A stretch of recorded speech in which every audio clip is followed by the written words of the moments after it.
ಓಂ ಶ್ರೀ ಗುರು ಬಸವಲಿಂಗಾಯ ನಮಃ. ಎಲ್ಲರಿಗೂ ಶರಣು ಶರಣಾರ್ಥಿ.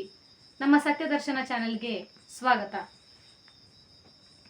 ಪ್ರಸ್ತುತ ದಿನಗಳಲ್ಲಿ ಏನಾಗಕತೈತ್ರಿ ಸಮಾಜದೊಳಗ ಅಂತಂದ್ರ ಭ್ರಷ್ಟಾಚಾರ ಅನ್ನೋದು ಎಲ್ಲೆಡೆಯೂ ಕಂಡು ಬರಾಕತೈತಿ.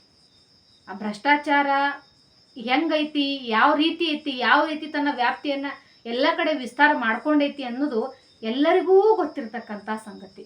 ಹೆಚ್ಚಾಗಿ ಅದು ಏನಾಗ್ತೈತಿ ಅಂತಂದ್ರೆ ಈ ಮಿಡಲ್ ಕ್ಲಾಸ್ ಫ್ಯಾಮಿಲಿಗಳಿಗೆ ಏನಾಗೈತಿ ಅನ್ನೋದು ಭ್ರಷ್ಟಾಚಾರ ಅನ್ನೋದು ಒಂದು ದುಸ್ವಪ್ನ ಆಗೈತಿ. ಈ ಭ್ರಷ್ಟಾಚಾರ ಯಾವತ್ತಿದ್ರೂ ನಮ್ಮ ಸಮಾಜದಿಂದ ಹೋಗುದೇ ಇಲ್ಲೇನು. ಎಲ್ಲರೂ ಮಾತಾಡ್ತಾರು, ಎಲ್ಲ ಚಿಂತಕರು ಮಾತಾಡ್ತಾರು, ಭಾಷಣಕಾರರು ಮಾತಾಡ್ತಾರು. ನಮ್ಮ ದೇಶದೊಳಗೆ ಎಲ್ಲ ಚೆನ್ನಾಗೈತಿ, ಎಲ್ಲಾನು ಒಳ್ಳೇದೈತಿ ಐತಿ. ನಮ್ಮ ದೇಶದೊಳಗೆ ಸಾಕಷ್ಟು ಒಳ್ಳೆ ವಿಚಾರಗಳದಾವು, ಸಾಕಷ್ಟು ಏನಾಗೈತಿ ಅದ್ರ ವಿರುದ್ಧ ಆಗಿರ್ತಕ್ಕಂಥ ವಿಚಾರಗಳದಾವು. ಅವನ್ನ ನಾವ್ ಏನ್ ಮಾಡಾಕತ್ತೀವ್ರಿ ಅಂತಂದ್ರ ಬೆಳೆಸಾಕತ್ತೀವಿ ವಿನಃ ಅವನ್ನ ಕಡಿಮೆ ಹೆಂಗ್ ಮಾಡ್ಬೇಕು ಅನ್ನೋದ್ರ ಕಡೆ ಲಕ್ಷ್ಯ ಕೊಡಾಕತ್ತಿಲ್ಲ. ಬರೇ ಭ್ರಷ್ಟಾಚಾರ ಆಗ್ತತಿ, ಭ್ರಷ್ಟಾಚಾರ ಮಾಡ್ತಾರು ಅಂತ ಮಾತಾಡ್ಕೊಂತ ಹೋದಿವಿ, ವಿಚಾರ ಮಾಡ್ಕೊಂತ ಹೋದಿವಿ ಅಂತಂದ್ರ ಭ್ರಷ್ಟಾಚಾರ ಯಾವತ್ತಿದ್ರು ಕಡಿಮೆ ಆಗಂಗಿಲ್ಲ. ಅದನ್ನ ಕಡಿಮೆ ಮಾಡ್ಬೇಕಾದ್ರೆ ನಾವ್ ಯಾವ ರೀತಿಯಾದಂತ ಕೆಲವು ಕ್ರಮಗಳನ್ನ ಕೈಗೆತ್ಕೋಬೇಕು, ಅಥವಾ ಇದನ್ನ ಕುರಿತಾಗಿ ಬಸವಾದಿ ಶರಣರು ಯಾವ ರೀತಿಯಾಗಿ ಚಿಂತನೆ ಗೈದಾರು ಅಂಥವೆಲ್ಲ ನಾವೇನ್ ಮಾಡ್ಬೇಕಾಗ್ತತಿ, ಯೋಚನೆ ಮಾಡ್ಬೇಕಾಗ್ತತಿ. ಒಂದು ಸಮಯದೊಳಗ ಗುರು ಬಸವಣ್ಣನವರು ಒಂದು ವಚನವನ್ನ ಬರೀತಾರ. ಯಾವಾಗ ಬರೀತಾರಿ ಆ ವಚನ ಅಂತಂದ್ರ, ತಾವು ಯಾವಾಗ ಪ್ರಧಾನ ಮಂತ್ರಿಗಳಾಗಿ ಒಂದು ಪಟ್ಟವನ್ನ ಅಲಂಕಾರ ಮಾಡ್ತಾರಲ್ಲ ಆ ಸಮಯದಲ್ಲಿ ಒಂದು ವಚನವನ್ನ, ಸುಂದರ ಸರಳವಾದ ವಚನವನ್ನ ಬರೀತಾರ. ಹೆಂಗ್ ಬರೀತಾರಿ ಅಂತಂದ್ರ, ಹೊನ್ನಿನೊಳಗೊಂದೊರೆಯ, ವಸ್ತ್ರದೊಳಗೊಂದೆಳೆಯ, ಅನ್ನದೊಳಗೊಂದಗುಳ, ಇಂದಿಂಗೆ ನಾಳಿಂಗೆ ಬೇಕೆಂದನಾದಡೆ, ಕೂಡಲ ಸಂಗಮ ದೇವ ನಿಮ್ಮ ಆಣೆ ನಿಮ್ಮ ಪ್ರಮಥರಾಣೆ. ಏನ್ ಮಾಡ್ತಾರೋ, ಎದ್ರೊಳಗೂ ನನಗ್ ಬೇಕು ಅಂತ ಇಟ್ಕೊಳಂಗಿಲ್ಲ. ಹೊನ್ನಿನೊಳಗೊಂದೊರೆಯ, ವಸ್ತ್ರದೊಳಗೊಂದೆಳೆಯ. ವಿಚಾರ ಮಾಡ್ರಿ, ಒಂದು ವಸ್ತ್ರದೊಳಗ ಒಂದು ಎಳಿ ಸಹ ನನಗ್ ಬೇಕು ಅಂತ ನಾ ಇಟ್ಕೊಳಂಗಿಲ್ಲ. ಅನ್ನದೊಳಗೊಂದಗುಳ, ಆ ಅನ್ನದೊಳಗಿರ್ತಕ್ಕಂಥ ಒಂದ್ ಅಗುಳು ಸಹ ಇಂದಿಂಗೆ ನಾಳಿಂಗೆ ಬೇಕೆಂದೆನಾದಡೆ. ಬರೇ ನನಗ್ ಬೇಕಂತಲ್ಲ, ಇವತ್ತು ಇರ್ಲಿ, ಅದು ನಾಳಿಗೂ ಇರ್ಲಿ, ನನ್ನ ಮಕ್ಕಳಿಗೆ ಬರ್ಲಿ, ನನ್ನ ಮೊಮ್ಮಕ್ಕಳಿಗೆ ಬರ್ಲಿ, ನನ್ನ ತಲೆಮಾರಿಗಳಿಗೆ ಬರ್ಲಿ ಅಂತೇಳಿ ತಿಳ್ಕೊಂಡು ನಾ ಏನು ಕೂಡ್ ಹಾಕಿದ್ನಿ ಅಂತಂದ್ರ ನಿಮ್ಮ ಆಣೆ ನಿಮ್ಮ ಪ್ರಮಥರಾಣೆ ಕೂಡಲ ಸಂಗಮ ದೇವ ಅಂತ ಹೇಳ್ತಾರಂದ್ರ ದೇವ್ರ ಮೇಲೆ ಆಣೆ ಹಾಕ್ತಾರ ಅವರು. ಇಲ್ಲಪ್ಪ, ನಿನ್ನ ಆಣೆಗೂ ನಾ ಏನ್ ಮಾಡಂಗಿಲ್ಲ, ನಾ ಯಾವತ್ತಿದ್ರು ಕೂಡಿ ಹಾಕಂಗಿಲ್ಲ. ಕೂಡಿ ಹಾಕುವಂತ ಮನಸ್ಥಿತಿ ಏನಾದ್ರೂ ಬಂತು ಅಂತಂದ್ರ ಅಲ್ಲಿ ಏನ್ ಶುರು ಆಗ್ತತ್ರಿ ಅಂತಂದ್ರ ಕರಪ್ಷನ್ ಸ್ಟಾರ್ಟ್ ಆಗ್ತತಿ. ಆ ಕೂಡಿ ಹಾಕುವಂತ ಮನಸ್ಥಿತಿ ಎಲ್ಲಿವರೆಗೂ ನಮ್ಮಲ್ಲಿ ಬರಂಗಿಲ್ಲೋ ಅಲ್ಲಿವರೆಗೂ ನಾವೇನ್ ಮಾಡ್ತಿರ್ತೀವ್ರಿ ಅಂತಂತಂದ್ರ ದುಡಿತಾ ಇರ್ತೀವಿ, ಚೆನ್ನಾಗಿ ತಿಂತಾ ಇರ್ತೀವಿ, ಚೆನ್ನಾಗಿ ಜೀವನ ಮಾಡ್ತಿರ್ತೀವಿ. ಅದಕ್ಕ ಗುರು ಬಸವಣ್ಣನವರು ನಮಗ್ ಕೊಟ್ಟಿರ್ತಕ್ಕಂತ ಒಂದು ತತ್ವ ಏನ್ರಿ ಅಂತಂದ್ರ, ಕಾಯಕವೇ ಕೈಲಾಸ, ದುಡಿದು ತಿನ್ರಿ, ಯಾರೂ ಕೂಡ ಹಂಗೆ ಕುಂತು ತಿನ್ಬ್ಯಾಡ್ರಿ. ಅದಕ್ಕ ಕನ್ನಡದಾಗ ಒಂದ್ ಗಾದೆ ಮಾತೈತಿ, ಕುಳಿತು ಉಣ್ಣೋನಿಗೆ ಕುಡಿಕೆ ಹೊನ್ನು ಸಾಲದು.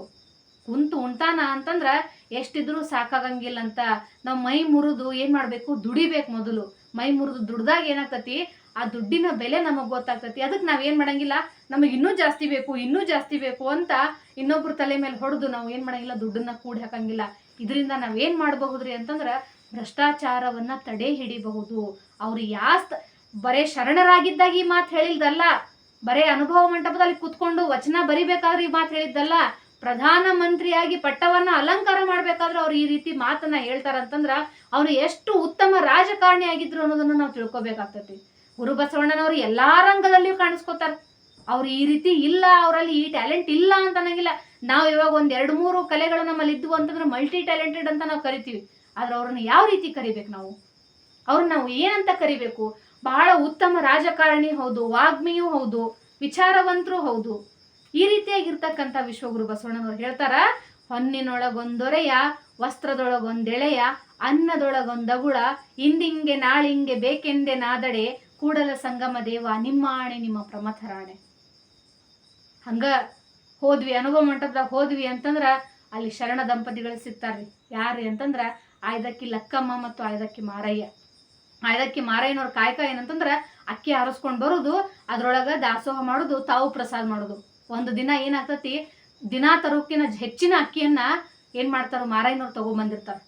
ಅದಕ್ಕ ಅವರ ವಿಚಾರ ಪತ್ನಿ, ಧರ್ಮ ಪತ್ನಿ ಆಗಿರ್ತಕ್ಕಂಥ ಲಕ್ಕಮ್ಮನವ್ರು ಹೇಳ್ತಾರೋ, ಆಸೆ ಎಂಬುದು ಅರಸಿಂಗಲ್ಲದೆ ಶಿವಭಕ್ತರಿಗೆ ಉಂಟೆಯ, ರೋಷವೆಂಬುದು ಯಮದೂತರಿಗಲ್ಲದೆ ಅಜಾತರಿಗುಂಟೆಯ, ಈ ಸಖಿ ಆಸೆ ನಿಮಗೇಕೆ ಮಾರಯ್ಯ, ಈಶ್ವರನೊಪ್ಪ ಮಾರಯ್ಯ ಪ್ರಿಯ ಅಮರೇಶ್ವರ ಲಿಂಗಕ್ಕೆ ದೂರ ಮಾರಯ್ಯ. ಈ ವಚನದಲ್ಲಿಯೂ ಕೂಡ ನಾವೇನ್ ಮಾಡಬಹುದ್ರಿ ಅಂತಂದ್ರ ಭ್ರಷ್ಟಾಚಾರವನ್ನ ಅವ್ರು ಯಾವ ರೀತಿ ಏನ್ ಮಾಡ್ತಾರೋ ತಿರಸ್ಕಾರ ಮಾಡ್ತಾರ ಅನ್ನೋದನ್ನ ನೋಡ್ಬೇಕು. ಅವ್ರ ಕಾಯಕಕ್ಕ ಯಾವ ರೀತಿಯಾದ ಮಹತ್ವವನ್ನ ಕೊಡ್ತಾರ ಅನ್ನೋದನ್ನ ನೋಡ್ಬೇಕು. ಅವರು ಏನ್ ಮಾಡ್ತಿದ್ರು, ಪ್ರಸಾದ ಮಾಡಿ ಉಳಿದದನ್ನೆಲ್ಲ ದಾಸೋಹನೇ ಮಾಡ್ತಿದ್ರು. ಅವತ್ತು 4 ಜನರಿಗೆ ಹೆಚ್ಚಿನ ದಾಸೋಹ ಮಾಡ್ಬೋದಾಗಿತ್ತು ಅವರು. ಆದ್ರೆ ಏನ್ ಮಾಡಿದ್ರು ಅಂತಂದ್ರ, ಬೇಡ, ನಮ್ದು ಏನ್ ಕರ್ತವ್ಯ ಐತಿ, ನಮ್ದು ಏನ್ ಕಾಯಕ ಐತಿ, ನಾವ್ ಅಷ್ಟೇ ಮಾಡ್ಬೇಕಿ ವಿನಃ ಜಾಸ್ತಿ ಮಾಡ್ಬಾರ್ದು, ಜಾಸ್ತಿ ಇರ್ಲಿ ಅಂತ ನಾವು ಆಸೆ ಪಡಬಾರ್ದು. ಆಸೆ ಅನ್ನೋದು ಯಾರಿಗಿರ್ಬೇಕು ಅಂತಂದ್ರ ಅರಸರಿಗಿರ್ಬೇಕಿ ವಿನಃ ಶಿವಭಕ್ತರಿಗಿರ್ಬಾರ್ದು ಅಂತ ಆಯ್ದಕ್ಕಿ ಲಕ್ಕಮ್ಮನವ್ರು ಹೇಳ್ತಾರ. ಹಿಂಗ ಈ ರೀತಿಯಾದಂಥ ಶರಣ ಸಂಸ್ಕೃತಿ, ಈ ರೀತಿಯಾದಂಥ ಶರಣ ಸಂಪ್ರದಾಯ ನಮ್ಮ ಕರ್ನಾಟಕದಲ್ಲಿ ಎಲ್ಲೆಡೆ ಹರಡಿತ್ತು 12ನೇ ಶತಮಾನದೊಳಗ. ಹಿಂಗಾಗಿ ಆ ಟೈಮ್ನೊಳಗೆ ಏನಿತ್ತು ಅಂತಂದ್ರೆ ಕಲ್ಯಾಣದಲ್ಲಿ ಎಲ್ಲರೂ ನೀಡಲು ಉತ್ಸುಕರಾಗಿದ್ರಂತ, ಬೇಡವ್ರು ಯಾರೂ ಇರ್ಲಿಲ್ಲಂತ. ಅದಕ್ಕೆ ಗುರು ಬಸವಣ್ಣವ್ರು ಹೇಳ್ತಾರ, ಬೇಡುವವರಿಲ್ಲದ ಕಾರಣ ನಾನು ಬಡವನಾದೆನಯ್ಯ ಅಂತ ಹೇಳ್ತಾರ. ಕಲ್ಯಾಣ ರಾಜ್ಯವನ್ನ ಮತ್ತೆ ನಿರ್ಮಾಣ ಮಾಡ್ಬೇಕು ನಾವು ಅಂತಂದ್ರ ನಾವೇನ್ ಮಾಡ್ಬೇಕು, ನಾವು ಮೊದಲೆಲ್ಲರೂ ಶರಣರಾಗಬೇಕು, ನಮ್ಮ ಮನಸ್ಸನ್ನ ಶುದ್ಧಿಗೊಳಿಸ್ಕೋಬೇಕು. ಅಂದಾಗ ಮಾತ್ರ ಸಾಮಾಜಿಕ ಸಮಸ್ಯೆಗಳಿಗೆ ಪರಿಹಾರ ಸಿಗ್ತದೆ ವಿನಃ ನಾವು ಬರೀ ಭಾಷಣವನ್ನ ಮಾಡ್ತೀವಿ, ಬರೀ ಚಿಂತನೆಯನ್ನ ಮಾಡ್ತೀವಿ, ಬರೀ ಲೇಖನಗಳನ್ನ ಬರೆದು ನಾವು ಪ್ರಕಟಣೆ ಮಾಡ್ತೀವಿ ಅಂತಂದ್ರ ಯಾವ ಸಮಸ್ಯೆಗಳಿಗೂ ಪರಿಹಾರ ಸಿಗಂಗಿಲ್ಲ. ನಾವು ಅದನ್ನ ಏನ್ ಮಾಡ್ಬೇಕು, ಕಾರ್ಯರೂಪಕ ತಂದಾಗ ಮಾತ್ರ ಏನಾಗ್ತತಿ, ನಾವು ಒಂದು ಸಕ್ಸಸ್ ಅನ್ನ ಕಾಣ್ತೀವಿ ಅಂತ ಹೇಳ್ತಾ ನನ್ನ 2 ಮಾತುಗಳನ್ನ ಮುಗಿಸ್ತೀನಿ. ಶರಣು ಶರಣರು.